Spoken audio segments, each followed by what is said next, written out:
Sorry weh, I minta maaf. Lepas balik Labuan, I terus pergi Tioman untuk diving course. So, I nak sambung balik cerita I pergi Labuan buat apa. Untuk hari yang ketiga, ni more tu jalan-jalan darat. So, I akan divide by part sebab banyak sangat tempat kita melawat. First checkpoint kita pergi Tanjung Batu. I nak cerita kat sini, I rasa I tak pandai sangat. So, I suruh Cik Su lah cerita. So, this is the place where Ramsey Point, sebelah sana Ramsey Point ialah yang when British come over to Labuan, the place where they landed and they put on their flag. This is a place. According to geologists, this batu is this one yang macam otak-otak ini.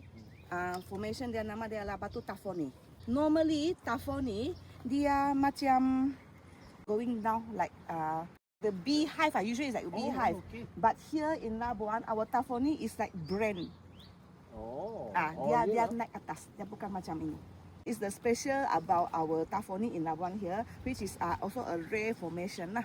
Sebenarnya the whole Labuan memang kawasan geotapak, and salah satu yang kita orang pergi tepi pantai ni. Kalau korang tengok batu-batu kat sini, mostly lebih daripada 50 juta tahun untuk formation ni.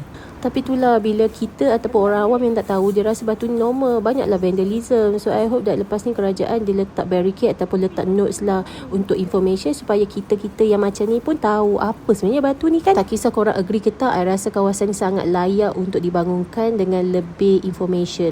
Okay, next tempat, jom. Second tempat kita pergi Memory Park pula.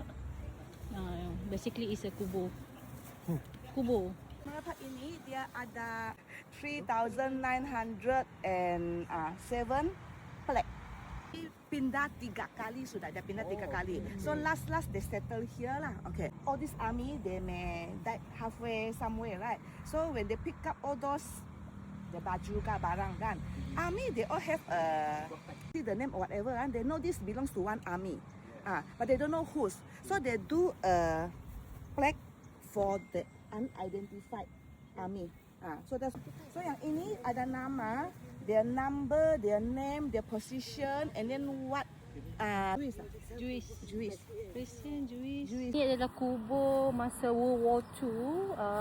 Campur. Kubur ni campur dari segi pelbagai agama. Muslim dia belah sini. Sini ada lain religion. Sana Christian, Jewish. Klik atas sana tu bukti yang diorang jumpa mangsa. Tapi kalau yang tak jumpa, diorang akan letak nama dekat tiang-tiang kat sini. Tak salah, lebih daripada 2,000 nama.